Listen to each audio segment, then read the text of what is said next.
अस्सलाम वालेकुम नाज़रीन, आप देख रहे हैं प्रोग्राम गोया और मैं हूं अरसलान खालिद। आज के प्रोग्राम में सबसे पहले मैं चाहूँगा बहावलपुर डिवीज़न के लिए जनाब वज़ीर-ए-आज़म इमरान खान साहब ने सेहत कार्ड का इजरा कर दिया है और उसी की तकरीब थी जिससे वज़ीर-ए-आज़म साहब आज ख़िताब कर रहे थे।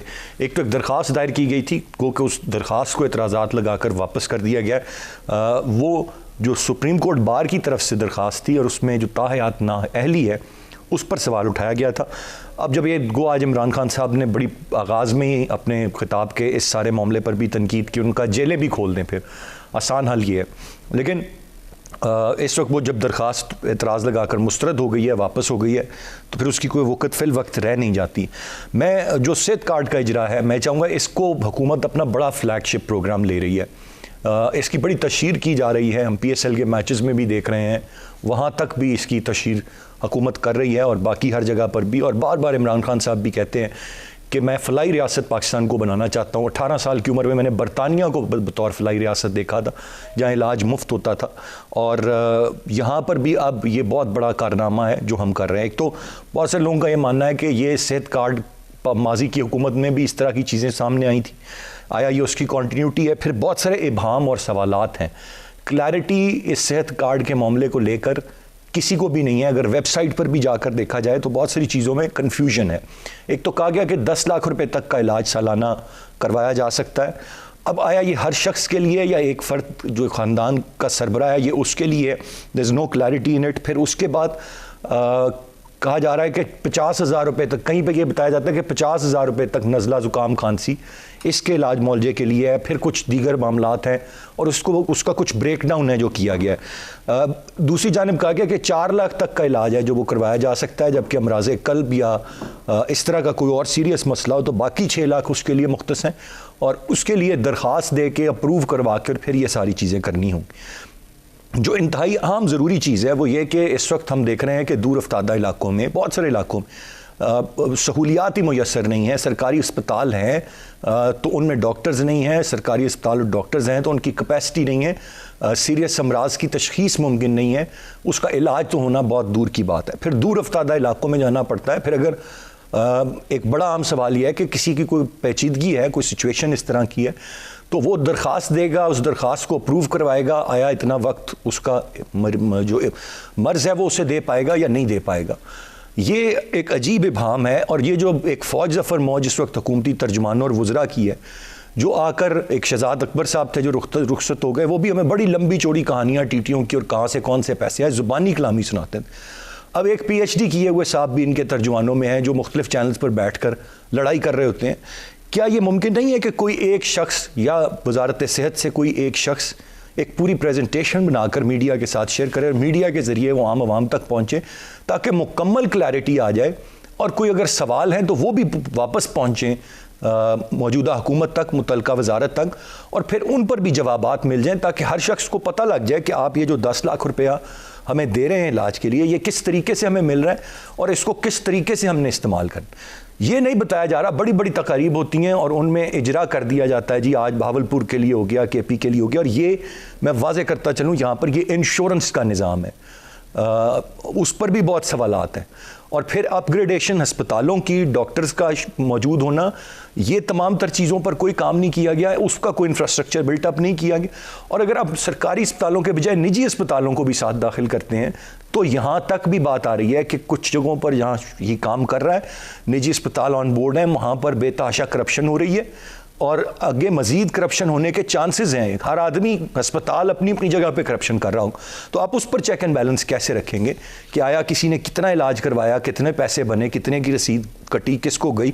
मैं चाहूँगा एक तो मैं तफसील से इस मामले पर बात करूँ आज के प्रोग्राम में।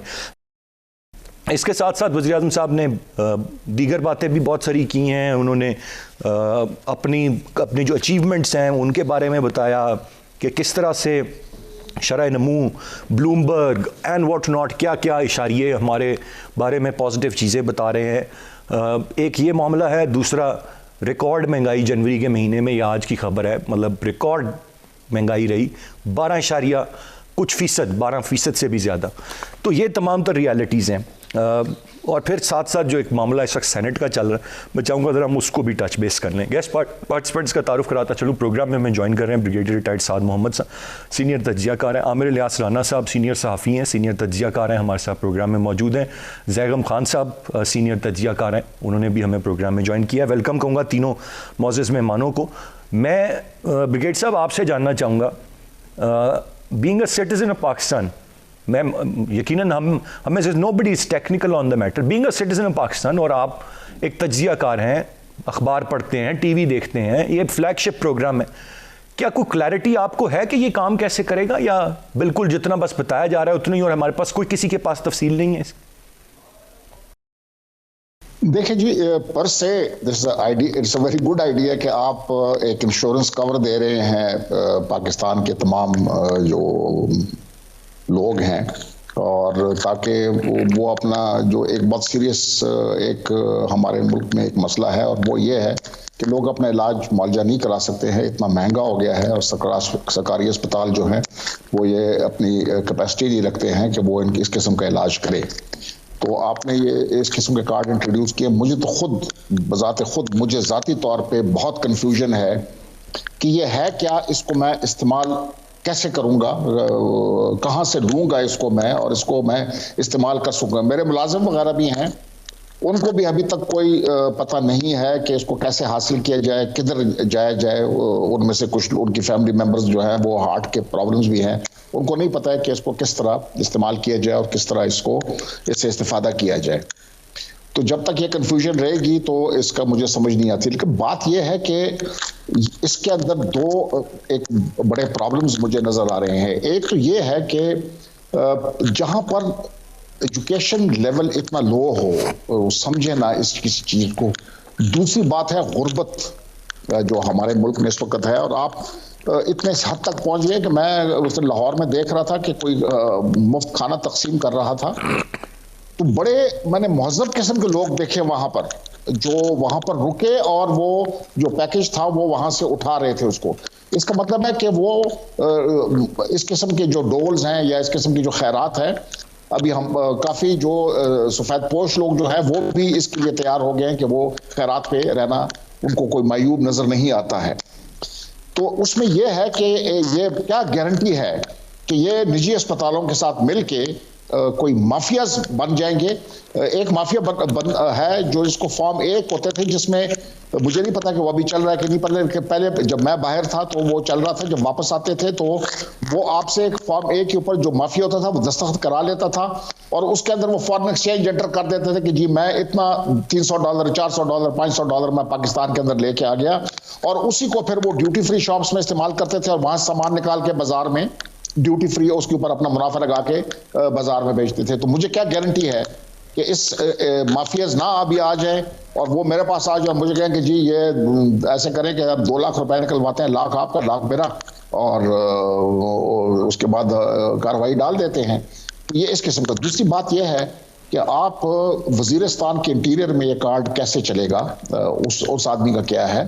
आपने सिर्फ जो है जो पॉलिटिकली स्ट्रॉन्ग एरियाज हैं जिधर उनका असर रसूख ज्यादा है पॉलिटिकली, उन एरियाज में उसमें तो चले आपने लोगों को बता दिया, वो आ गया, लेकिन आप बलूचिस्तान के इंटीरियर में कैसे करेंगे, आप दालमदीन में जाके कैसे करेंगे? मुझे ब्रिगेड साहब आज डिस्कस करने का मकसद ही ये है कि दूर अफ्तादा इलाकों से कॉल आ रही है, लोग सवाल उठा रहे हैं, पारा चिनार से कॉल आ रही है, वो वहां से लोग पूछ रहे हैं हम क्या करें, होगा कि नहीं होगा। और अगर ये स्कैम बन गया तो इसकी कीमत अगली हुकूमत अदा करेगी।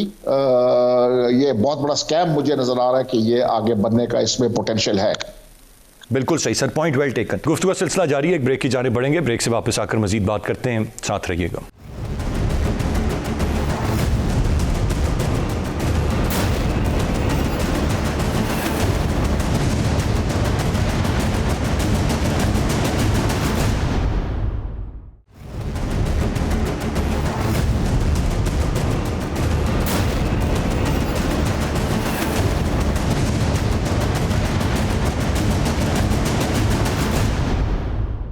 Welcome back. आमिर इलियास राना साहब, एक तरीकाकार है पूरी दुनिया में, यहाँ भी शायद यही होना चाहिए। वो ये है कि आप कोई फ्लैगशिप प्रोग्राम लेके आते हैं, उसको शुरू करते हैं, उसको मुल्क के तूलो अर्ज़ तक आप फैलाते हैं, अवाम उससे मुस्तफ़ीद हो रहे हैं, आपको दुआएं दे रहे हैं, फिर डिटर्मिन आप करते हैं कि ये हमारा फ्लैगशिप प्रोग्राम था and we have achieved something, tick mark आपने कर दिया कि जी ये कामयाब प्रोग्राम हो गया। यहाँ पे आप अभी कार्ड का इजरा कर रहे हैं, लोगों को कार्ड के इस्तेमाल की समझ नहीं है और आप कह रहे हैं कि हमने फलाई काम कर दिया और फलाई रियासत बना दिया। ऐसे ही होता ही। देखिए जी, पहली बात तो यह है कि हम इस प्रोग्राम को अप्रिशिएट करते हैं कि गवर्नमेंट ने सोचा है और उसकी इम्प्लीमेंटेशन के लिए चाहे वो पॉलिटिकल सहारा ले रहे हैं कि जी पंजाब में चूंकि बल्दियाती इलेक्शन हो रहे हैं तो प्राइम मिनिस्टर मुख्तलिफ जगहों पे जाके इसको शुरू कर रहे हैं। देखिए मैं आपको बताऊं 97-99 में नवाज शरीफ जब वज़ीर आज़म थे दूसरी दफ़ा तो उन्होंने किडनी हॉस्पिटल्स भी बनाए और किडनी का इलाज फ्री करने का प्रोग्राम शुरू कर दिया था। फिर जब पीपल्स पार्टी की गवर्नमेंट आई 2008 में तो उन्होंने बेनज़ीर इनकम सपोर्ट प्रोग्राम जो विसाख डार उनके वज़ीर ख़जाना से शुरू किया और वो फिर PMLN के दौर में भी चलता रहा और फिर उन्होंने हेल्थ कार्ड भी दिया। और आप देख लें कि जो programme Benazir income support programme है, पीपल्स पार्टी को बेशक ये कहें कि सिंध में जाली बड़े कार्ड थे लेकिन कोई बहुत बड़ा फ़ायदा नहीं दे सका, लेकिन आम आदमी की फलाह के लिए वो फ़ायदेमंद हुआ।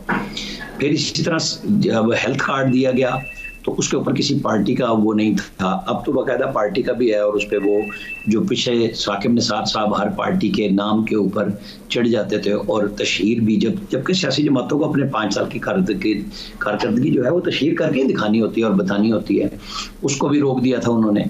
अब सब चीज़ें खामोश हैं, ना कोई सुओ मोटो हो रहा है और इमरान खान जा रहे हैं, बिल्कुल ठीक बात है। आप कवरेज दें, लोगों को फ़ायदा हो, यहाँ तक बहुत अच्छी। लेकिन जो सवालात आपने भी उठाए और फिर इन्होंने भी उठाए, ब्रिगेडियर साहब ने भी, मैं पहले भी अपने ये बात मैं करता रहा हूँ कि असल में ना जब गरीब आदमी होता है तो उसको 2 + 2 4 नहीं होता, वो रोटियों की बात कर देता है। तो आम आदमी को, और ये जिस तरह के हॉस्पिटल रजिस्टर्ड हुए हैं ना हर जिले में जगह पे, चाहे वो उसके अंदर कोई भी सहूलत नहीं है, इश्तिहार में नाम आ रहा है, अच्छी बात है, लेकिन होता यही है कि हॉस्पिटल्स में यही होना है कि उन्होंने कहना जी 50,000 पर मंथ तुम्हारे, 50,000 पर मंथ हमारे, ताकि हम इस कवरेज को किसी भी तरीके से मैनेज करें और वो गरीब आदमी तो पैसे खाने पे चल जाएगा। ये जब शहबाज शरीफ वज़ीर आला थे और हेल्थ कार्ड भी था, लेकिन साथ ही पंजाब के तमाम हॉस्पिटल्स में जो सरकारी हॉस्पिटल हैं इलाज जितना भी था वो फ्री था, टेस्ट थे वो भी फ्री थे। अब ये 3 दफ़ा तो आके पंजाब में हॉस्पिटल्स में हर टेस्ट के ऊपर फीस लगा चुके हैं। अब इसके ऊपर हिस्ब इख्तिलाफ का क्वेश्चन ये है कि जब आप सरकारी हॉस्पिटल्स को ख़त्म कर देंगे, नाम तो सरकारियों के भी आ रहे हैं कि इलाज होगा, लेकिन जिस तरीके से तरवीज हो रही है तो प्राइवेट हॉस्पिटल से तो पैसे निकलेंगे क्योंकि वो उनके अकाउंट में पैसे दूसरे बंदे के जाएंगे, मिलेंगे किसी और को। बड़े हॉस्पिटल्स तो ये काम नहीं करते, ये तो क्लियर बात है। लेकिन ये जिस तरह मशरूम ग्रोथ हुई है ना लिस्ट में, इससे बड़े शुबात होंगे। और ये मैंने बड़ी आला सतह पे हुकूमत के लोगों से भी सवाल बारहा उठाया है कि जी इसका मैकेनिज्म इतना क्रिस्टल होना चाहिए, क्योंकि हम बैसियत कौम देखें ना, अगर बड़े लोग दुखी कर रहे हैं तो छोटा भी कोई नहीं छोड़ता, चाहे वो जो बात से शुरू की है या किसी से किया है। असल बात यही होगी कि बिल्कुल क्रिस्टल होना चाहिए, हर चीज़ वेबसाइट पे आनी चाहिए, उसका मैकेनिज्म क्लियर होना चाहिए कि कौन कब दाखिल हो रहा है फैमिली से, और वो वेबसाइट पे आएगा। उसको इनको बहुत ज़्यादा उस पर पैसे लगाने पड़ेंगे, प्रोग्रामिंग करनी पड़ेगी, ताकि मोहल्ले वाले भी बता देंगे कि ये तो शख्स ठीक था, हॉस्पिटल में नहीं था।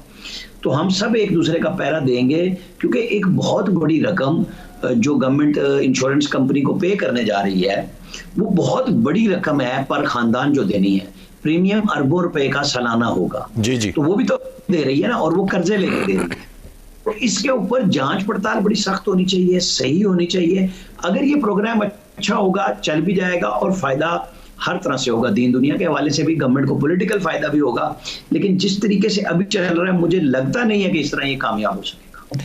ज़ैगम खान साहब, मेरा सवाल, हमने जो जिस तरह का हुकूमत की नीयत पे शक नहीं करते हैं, खान साहब ने बड़ी नेक नीयती से, और वो ये चीज़ चाहते हैं, अपनी वालदा की बीमारी का बार बार तज़किरा करते हैं, शौकत खानम जैसा अस्पताल उन्होंने बनाया, तो मैं कतन मुझे उनकी इंटेंशन पे शक नहीं है। पर जहाँ पर आप सेहत कार्ड के इजरा की तशहीर कर रहे हैं, आप तशहीर के ज़रिए, आप अदरवाइज़ मीडिया के ज़रिए तमाम तर टूल्स इस्तेमाल करते हुए ये प्रोग्राम पूरी तरह है क्या, इसकी तो तफसीलात प्रेजेंटेशंस दें, बताएं, लंबी लंबी प्रेस कॉन्फ्रेंस करें। Will be happy to cover and discuss, फिर सवालात लें, किसी के जो कंसर्न्स हैं उनको एड्रेस करें। पहली तो बात यह है कि हर किसी को अंडरस्टैंड करना है कि इसने काम कैसे करना है। है क्या ये बात कहीं भी उसकी पूरी तरह से वजाहत नहीं है। इवन अगर आप वेबसाइट देखें पूरी वजाहत वो भी नहीं आपको देती, कंफ्यूज कर देती है। लेकिन बेचारा 200 रुपए मजदूरी दिहाड़ी कमाने वाला आदमी वो कहां से देखेगा वेबसाइट और समझेगा इन चीज़ों। देखिए, मेरी अपनी राय में ये एक बहुत अच्छी एफर्ट है और ये कोई नई चीज़ नहीं है, इसको अब 5-6 साल हो गए हैं। और ये आप जहन में रखिए कि ये जो है ये पीटीआई ने इसको शुरू नहीं किया, अगरचे पीटीआई इसको आगे लेकर गई। ये नवाज़ शरीफ की वफाकी हुकूमत ने शुरू किया था और साथ पंजाब ने और केपी ने भी शुरू किया था। लेकिन केपी में जो हुकूमत थी पीटीआई की, उन्होंने इसको अपने फ्लैग के नीचे चलाने का फ़ैसला किया था। उन्होंने इसे वफाकी प्रोग्राम के तौर पर लेने से इनकार कर दिया था। इस अरसे में उन्होंने फैलाया है, इसको बड़ा किया है। तो 5-6 साल में एक तो देखिए काफ़ी टाइम हो गया, इस अरसे में इस प्रोग्राम के उस तरह के कोई स्कैंडल सामने नहीं आए जिस तरह के स्कैंडल्स की मेरे दोस्तों ने उसके शकुक व शुबहात का इजहार किया। देखिए, उसकी वजह ये है कि एक तो इसमें ओवरसाइट का जो मैकेनिज़्म बिल्ट इन है वो इंश्योरेंस कंपनी जिसने ये पैसे पे करने हैं, क्योंकि वो एक ऐसी कंपनी है जो बहरहाल एक प्राइवेट मार्केट में काम करती है। आप उसे प्राइवेट भी कह सकते हैं अगरचे वो स्टेट ओन्ड एंटिटी है। तो उसका काम है कि वो लीकेज को देखे, इस तरह के फ्रॉड ना होने दे, वरना तो वो कंपनी दिवालिया हो जाएगी, ये जितना बड़ा प्रोग्राम है। लेकिन उसके बावजूद ओवरसाइट की ज़रूरत है। हमारे यहाँ सब जगह मसले होते हैं, बिल्कुल ठीक है, और बेहतर होना चाहिए। आपने जो फरमाया ये हेल्थ में हमारा बहुत बड़ा मसला है कि जो हेल्थ से रिलेटेड इंफॉर्मेशन है उसमें पाकिस्तान बहुत वीक है। जो हेल्थ बिहेवियर चेंज कम्युनिकेशन होती है कि लोग खुद क्या करें जिसकी वजह से वो बीमारियों से बचें, जैसे हमने कोरोना में देखा कि कितनी ज़रूरत थी, उसमें भी हुकूमत वीक है। तो ये देखिए कि सबसे इस वक्त पाकिस्तान का जो हेल्थ में हुकूमत के लिहाज से सबसे बड़ा मसला है वो ये है कि पाकिस्तान हेल्थ पर सिर्फ जीडीपी का 0.5% यूज़ करता है, 0.5%। ये हुकूमत ने जो अपनी इकानमी की रीबेसिंग की है, अभी जो नए फिगर्स जारी किए, मैं उनकी बात कर रहा हूँ कि नए माशी फिगर्स के मुताबिक पाकिस्तान अपनी जीडीपी का सिर्फ 0.5% इस्तेमाल करता है, जबकि उसको 2 से 4%, आइडियली 4% खर्च करना चाहिए। तो इतने थोड़े पैसे को आप कार्डों से करें, आप हस्पतालों से करें, आप किसी तरीके से करें, तो आवाम की हेल्थ नीड्स पूरी नहीं हो सकती। ये क्यों मेरे हिसाब में बेहतर है? देखिए, जो हेल्थ की नीड्स हैं वो मुख्तलिफ लेवल की होती हैं। सबसे ज़्यादा हेल्थ की नीड्स जो हैं वो प्राइमरी हेल्थ केयर की होती हैं, जहाँ पे लोग आम जाके दवा लेते हैं अपने बुखार की, खांसी की, नज़ले की, ज़ुकाम की, बच्चे की बीमारी की। ज़्यादा बीमारियाँ वहाँ पे रोक लेना ज़रूरी होता है। ये कार्ड जो है प्राइमरी हेल्थ केयर को डील नहीं करता।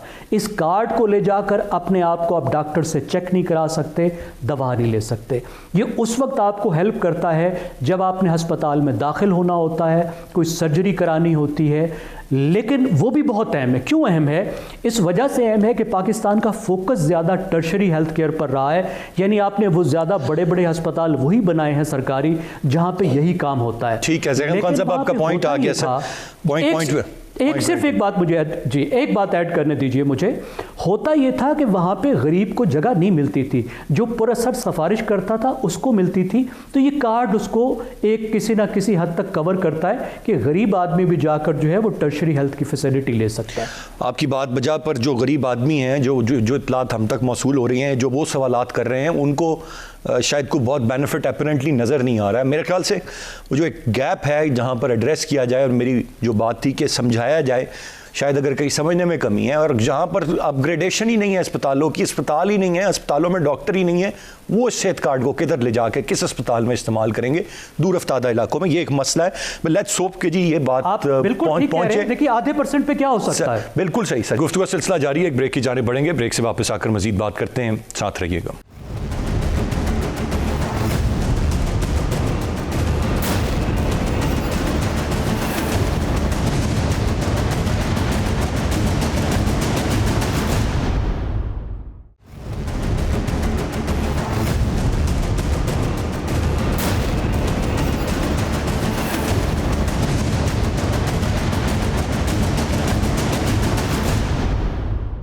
Welcome back. मैं ज़रा आगे बढ़ते हुए दूसरे मामले पर आऊँगा जो कुछ सेनेट में इस वक्त चल रहा है। ब्रिगेड साहब, शाह महमूद कुरैशी साहब बड़ी नपीतुली गुफ्तगू करने वाले शख्स हैं, चाहे वो जलसों में हों या फ्लोर ऑफ द हाउस पे हों। अपने ही साथी शहर के उनके जो हैं उनके साबिक सेम पार्टी के कुलीग यूसुफ रज़ा गिलानी बिकाऊ और समझौता करने वाले लीडर हैं। यूसुफ रज़ा गिलानी ने फिर भी कहा इतनी गिरी हुई बात की तवक्को नहीं थी, उन्होंने वापस ऐसे रेसिप्रिकेट नहीं किया। लेकिन ये हुकूमत ही सबसे ज़्यादा शोर मचा रही है। इनको तो बिल पास करना था, वो हो गया, इनको खुश होना चाहिए। नून लीग गिला शिकवा करे, यहाँ गिले शिकवे जो है वो जिन्होंने पास करवा लिया वो ही तनकीद कर रहे हैं। ये क्या सर माजरा है? देखिए ये शाह महमूद साहब मेरे ख्याल में काफ़ी उनकी जो बहुत ही क्या गुफ्तगू होती थी वो बड़ी शाइस्ता हुआ करती थी। लेकिन अफसोस की बात यह है कि जब से इस पार्टी में गए हैं उन्होंने भी ऐसे अल्फाज का इंतखाब किया है जिसके मतलब बदमज़गी पैदा हो सकती है। आप बात जो है ना दो तरीकों से कर सकते हैं, उसी बात को आप दो तरीकों से कर सकते हैं। कि यह है कि आप ज़रा महज़ब किस्म के अल्फाज इस्तेमाल करें, और दूसरी बात यह है कि आप गैर महज़ब अल्फाज इस्तेमाल करें और दूसरे की हद तक की इज़्ज़त करें। तो मतलब है कि ये जो शाह महमूद साहब ने किया ये मेरे ख्याल में सही नहीं था। ये उनकी शाय शान नहीं है कि वज़ीर ख़ारिजा है वो इस किस्म की ज़ुबान इस्तेमाल करते हैं, उनको नहीं करनी चाहिए थी। लेकिन बात यह है कि आया ये बिल हुकूमत पास करवाना चाहिए। मेरे ख्याल में हुकूमत को इतनी ज़्यादा दिलचस्पी नहीं थी कि ये पास हो कि ना हो। जिन्होंने पास करवाना था उन्होंने इसको पास कराना था, क्योंकि अगर ये पास ना होता तो पाकिस्तान के लिए बहुत बड़ी मुश्किलात पैदा हो सकती थी। और उन मुश्किलात में ये था कि ये तो सिर्फ IMF की बात नहीं है, जो बाकी दुनिया में जो फाइनेंशियल एजेंसीज हैं वो IMF की तरफ देखती हैं कि IMF का सपोर्ट है कि नहीं है। तो वो उस वक्त कर्जे देते हैं जब IMF की सपोर्ट हो। तो इससे हमारे जो है बहुत ही खौफनाक किस्म के नताइज हो सकते थे अगर ये बिल पास ना होता और IMF की जो शराइ थी उनके ऊपर अमल दरामद ना होता। आप देख सकते थे कि आपका डॉलर पता नहीं उसकी कीमत 200 रुपए से शायद ऊपर चली जाती। आपके डिफेंस की जो रिक्वायरमेंट है उसके ऊपर बड़ा एक सवालिया निशान आ सकता था और पाकिस्तान की सालमियत को और पाकिस्तान के दिफा को खतरा हो सकता था। तो ये बिल तो भारत पास होना था और इसमें मेरे ख्याल में अपोजिशन ने शोर शराबा बहुत किया है लेकिन ताउन किया है और उन्होंने इसको इंश्योर किया है कि ये बिल जो है कौमी असेंबली में भी पास हो जाए और इस तरह सेनेट में भी पास हो जाए। और ये मेरे ख्याल में वक्त की ज़रूरत थी। आइंदा क्या होता है क्या नहीं होता है वो तो अलग बात है, लेकिन अभी ये हुकूमत ने जो बिल पास करा दिया है ये हुकूमत की कोशिशों से नहीं हुआ है, ये किसी और की कोशिशों से हुआ है। बड़ी दिलचस्प बात पे आपने बात ख़त्म कर दी। राना साहब ये एक तो मुझे ये बताएं कि इस्तीफ़ा जो है वो पार्टी को दे दिया, चेयरमैन सेनेट को नहीं दिया। दूसरा किसी और की कोशिशें अब भी जारी हैं, तासुर तो ये था कि शायद नहीं रही। देखिए अरसलान साहब बात सिंपल सी है कि शाह महमूद कुरैशी साहब का जो कंडक्ट है, जो फवाद चौधरी शहबाज गिल ये सारे लोग कर रहे हैं, तो ये एक मेचोरिटी की निशानी नहीं है। और ख़ास तौर पे जिनका जिक्र हो रहा है शाह महमूद कुरैशी का और यूसुफ रज़ा गिलानी, ज़ाहिर है शाह महमूद कुरैशी को जब वो यूसुफ रज़ा गिलानी वज़ीर आज़म बने और ये वज़ीर ख़ारजा तो वो खुद वज़ारत उज़्मा के उम्मीदवार थे और वो ज़िद्दारी से तवक्को करते थे कि वो उनको वज़ीर आज़म बनाएंगे। अमेरिकन लिंक फलाना ढिमकाना वो सारा सब कुछ लेके फिर रहे थे। फिर इस दफ़ा जब इलेक्शन हुए तो वो चीफ मिनिस्टर बनने के ख्वाब देख रहे थे और वो सींग फंसा बैठे जहांगीर तरीन से जो नाअहल थे और उन्होंने एक बिल्कुल नए नौजवान से उनको मुल्तान में उनके अपने हल्के में पिटवा दिया और वो MPA न बन सके। तो गुस्से काफ़ी सारे इकट्ठे हुए थे और अब आके चूंकि गिलानी साहब के बारे में अगर जो लफ्ज़ उन्होंने कंप्रोमाइज्ड अपोजिशन लीडर कहा तो कोई गलत नहीं कहा, इस सेंस में कि जाहिर है जब आपने पार्टी के वोट लिए अपोजिशन के वो सेनेटर जो गवर्नमेंट के साथ मिले हुए थे उनके दस्तखत करवा के आप अपोजिशन लीडर बनते हैं और आपको बारहा कहा गया देखे ना आप सेनेटर नहीं बन सकते थे अगर नून लीग के MNAs आपको वोट ना करते, आप मुतफिक का कैंडिडेट ना हो, और उसके फौरन अपोजिशन लीडर के लिए अब आप ये कहें कि जी वो बिलावल साहब का फैसला था, वो जरदारी साहब का था, जहां वो असूलों की बुनियाद पे आज बाद में अपने चैम्बर में कह रहे थे कि ये तो पार्टियां बदलते हैं फलां हैं। बिल्कुल ठीक बात है कि गिलानी साहब ने अपने लीडर की ख्वाहिश पे वज़ारत उज़्मा कुर्बान कर दी, खत नहीं लिखा। तो यहाँ पे उनको ये एक बिल्कुल छोटा सा ओहदा था अपोजिशन लीडर का जो PMLN के साथ पीपल्स पार्टी का मुआहदा भी था, अगर वो उनको दे देते तो आज इस हजीमत का शिकार ना होते। मुझे तो सच्ची बात है आज यूसुफ रजा गिलानी पे तरस आ रहा था, बैठे हुए थे जिस हालत में वो, और वो कह रहे थे कि मैं वहां जवाब दूंगा। ऐवान में लफ्ज सब अच्छे अच्छे घर लेते हैं, बात कर लेते हैं, बड़े पुराने मंजे हुए सियासतदान हैं दोनों, लेकिन आज अगर शाह महमूद कुरैशी साहब ने मेजोरिटी शो नहीं की तो ग्रेस को यूसुफ रजा गिलानी के पास भी नहीं थी कि जो वो जवाब दे रहे थे कि मैं तो वहां चला गया, रात को हुआ। अब जनाब गाड़ियों में फॉग लाइट्स भी बड़ी हैं और इनके पास कोई छोटी गाड़ियां नहीं हैं, पहुंचना होता तो पहुंच जाते। कंप्रोमाइज का वो इसीलिए ताना दे रहे हैं, जो ब्रिगेडियर साहब ने इशारा दिया कि वो चुन चुन के हमले कर रहे हैं कि देखा डंडे के जोर पे तुम्हें लाया गया और किसी को पहुंचने नहीं दिया गया कि तुमने तो बिल पास कर दिया। पीटीआई का ख्याल ये है कि अब पीपल्स पार्टी की वो जरूरत नहीं रही जो अब तक इनको।